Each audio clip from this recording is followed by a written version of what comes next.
Começa agora o programa que vai fazer você buscar o judiciário brasileiro. Quanto é?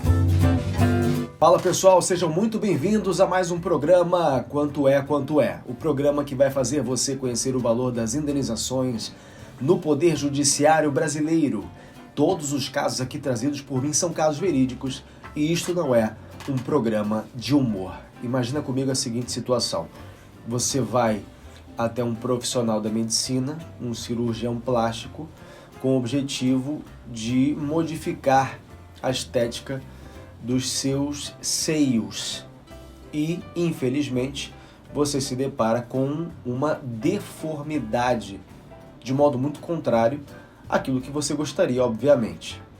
Isso gera a você danos de ordem psicológica, em razão da aparência estética que o seu corpo passa a ter, que decorre também na perda de qualidade de vida profissional, social, dentre outras. Obviamente, você, em busca de uma resposta, busca o Poder Judiciário.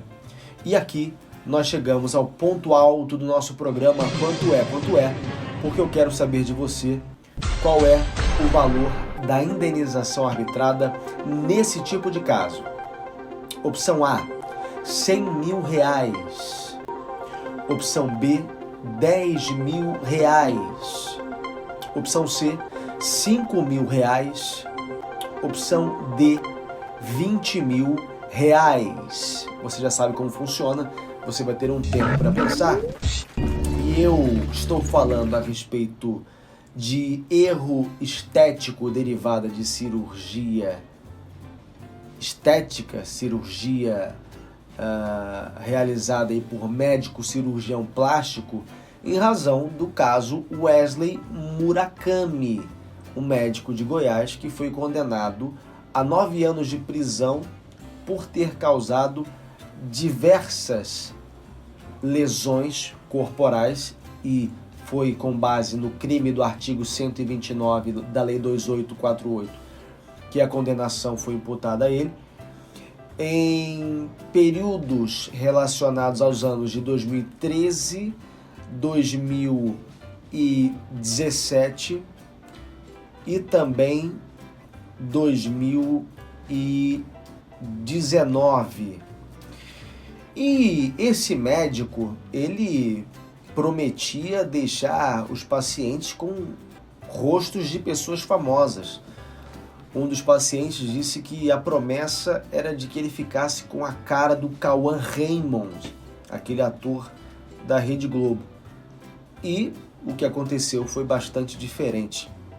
Esse paciente em especial, por ter ficado com o rosto completamente deformado, não apenas no entendimento dele, mas no de qualquer pessoa que o visse, segundo ele, ficou com vergonha de colocar a cara na rua e a empresa dele veio a falir.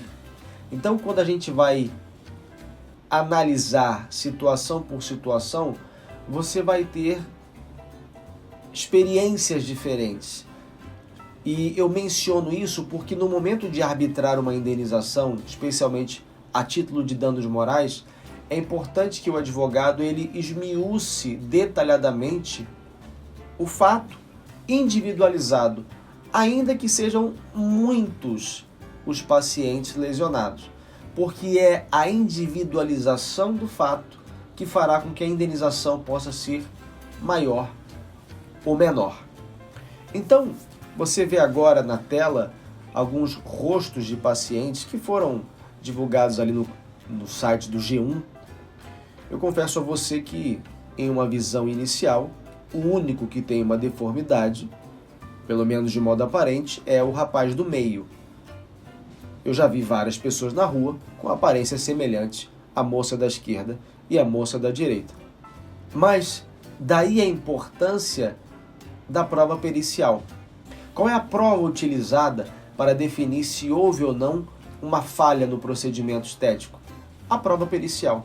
Porque alguns danos, eles não necessariamente causam uma alteração estética. Daí a razão pela qual se delimita, e é possível cumular os dois pedidos: dano moral, dano estético. Eventualmente você pode ter a concretização do dano moral. E não necessariamente você tem o dano estético. Eventualmente a falha no procedimento causa uma dificuldade para mastigar. E uma dificuldade para mastigar, eventualmente pode não ser observada de modo fácil por quem olha a pessoa tentando comer. Às vezes é algo que apenas aquela pessoa submetida à cirurgia, cujo resultado não foi benéfico, pode ser percebido. Então, você tem a possibilidade de acumular dano moral e dano estético. Você tem a possibilidade de ter eventualmente apenas o dano estético também, embora o dano moral nesse tipo de situação seja praticamente intrínseco, é aquilo que nós já mencionamos aqui em outros programas quanto é em sendo dano moral in re ipsa, que independe de comprovação. Ou você pode ter também apenas o dano moral. Eventualmente você não teve uma alteração estética. Então, a prova pericial ela é muito importante para informar ao juiz, que via de regra também é leigo na área médica, se os procedimentos adotados foram os procedimentos corretos. E é importante também, e aqui causando uma diferenciação entre outros programas sobre os quais já tratei a respeito do erro médico, que no caso de cirurgias plásticas, recai sobre o profissional executor do ato a obrigação de resultado. A pessoa que busca um procedimento estético, seja no nariz, seja na boca, seja no peito, seja em qualquer parte do corpo, e o objetivo é sempre no corpo humano, a pessoa que busca esse profissional e esse procedimento, ela busca um resultado. E o resultado não pode sair diferente daquele que foi prometido. Não por acaso, antes da cirurgia, existe um estudo a respeito da fisionomia do paciente, da anatomia do paciente, para saber se há ou não a possibilidade de executar o que é solicitado. E se aquilo que está a ser solicitado é bom para o paciente, o que nem sempre é seguido pelos médicos. E isso vai depender de cada profissional. E a obrigação de resultado já foi definida pelo Superior Tribunal de Justiça, e aqui você acompanha um trecho de um acórdão, antigo é verdade, mas cujo pensamento ainda é predominante. Contratada a realização da cirurgia estética embelezadora, o cirurgião assume obrigação de resultado, responsabilidade contratual ou objetiva, devendo indenizar pelo não cumprimento da mesma, decorrente de eventual deformidade ou de alguma irregularidade. Volta para mim. No caso do médico de Goiás, o Wesley Murakami, ao que parece, os problemas causados aos pacientes foram decorrentes da utilização e consequentes complicações do polimetilmetacrilato, PMMA. Como eu falei, um juiz, eventualmente, não pode não saber o que é esse componente químico e nem tem obrigação para tal como o advogado também não tem. Então, é o perito responsável por, tecnicamente, dizer se esse produto é ou não compatível com os atos aos quais os pacientes se submetem e aos quais o profissional pretende realizar. E, sendo ele compatível, se foi utilizado da maneira correta. O Wesley Murakami foi condenado por lesão corporal gravíssima. E aqui cabe também uma explicação, porque você eventualmente possa não saber acerca dos tipos de lesão corporal que a nossa legislação penal engloba.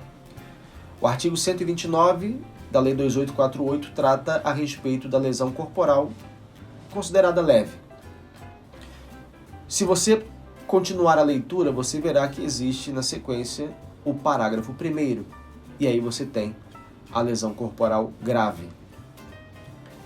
E, na continuidade da leitura, você chega ao parágrafo 2º do artigo 129. E aí você tem as situações que ensejam uma possível condenação por lesão corporal gravíssima. E a lesão corporal gravíssima, ela existe quando o ato causador da lesão resulta em incapacidade permanente para o trabalho. E você vai perceber que no parágrafo anterior, a incapacidade para o trabalho ela é considerada aquela superior a 30 dias, mas a incapacidade permanente é aquela que não tem fim. E aí você tem a consideração do crime como de ordem gravíssima. A enfermidade incurável, a perda ou inutilização do membro, sentido ou função dele, a deformidade permanente ou o aborto. Obviamente, a defesa vai recorrer, e é possível, mediante o princípio da ampla defesa e também do duplo grau de jurisdição, mas a princípio, em primeiro grau, houve a condenação. E casos como este são inúmeros, não apenas no Brasil, mas também em outros locais do mundo, e você vai ter legislações que, embora diferentes em suas composições, têm basicamente o mesmo princípio. E no caso inicialmente mencionado, que é derivado do Mato Grosso do Sul, houve um dano estético no peito da paciente e houve a condenação, que foi de, falei minha voz, 100 mil reais. Exatamente, 100 mil reais. Então você que optou pela opção A, você acertou.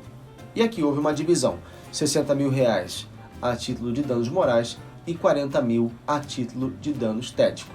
Simples, o peito ficou diferente daquilo que seria aceitável e houve, por consequência, também o abalo subjetivo, porque se a pessoa é casada, é lógico que a deformidade no peito causará consequências matrimoniais. Isso não significa necessariamente um divórcio, uma separação. Por favor. É lógico que haverá uma vergonha em ir à praia, por exemplo, ou ficar em locais em que haja exposição dos seios. Então, o dano moral, ele se considera quase que de forma obrigatória, natural. Mas, assim como no caso de Goiânia, no Mato Grosso do Sul, não foi apenas essa paciente deformada. Houve também a deformação em outros pacientes, razão pela qual não apenas o médico executor dos procedimentos foi processado, como também o próprio Conselho Regional de Medicina, que também, querendo ou não, é responsável pelos atos do médico, especialmente quando esse médico por diversas vezes foi denunciado e o Conselho, em nenhuma das vezes anteriores, tomou medidas no intuito de afastá-lo completamente das suas atribuições médicas. O Conselho Regional de Medicina, como parte, recorreu inclusive até o Superior Tribunal de Justiça. O Superior Tribunal de Justiça entendeu que, para que fosse minorado, diminuído esse valor de 100 mil reais, seria necessário adentrar nas questões probatórias coligidas, o que não é possível mediante a súmula 7 do STJ. Em tribunais superiores você não tem a possibilidade de fazer a reanálise de provas, apenas a revaloração das provas. Para diminuir o valor, seria necessário, quem sabe, fazer uma reanálise das provas, e os tribunais superiores, incluindo o Superior Tribunal de Justiça, não tem essa finalidade. Bom, eu quero agradecer a você que ficou comigo em mais um programa Quanto É, Quanto É. Para você que não me conhece, eu sou Ian Santos, advogado. Conte sempre comigo. Vejo você no próximo programa.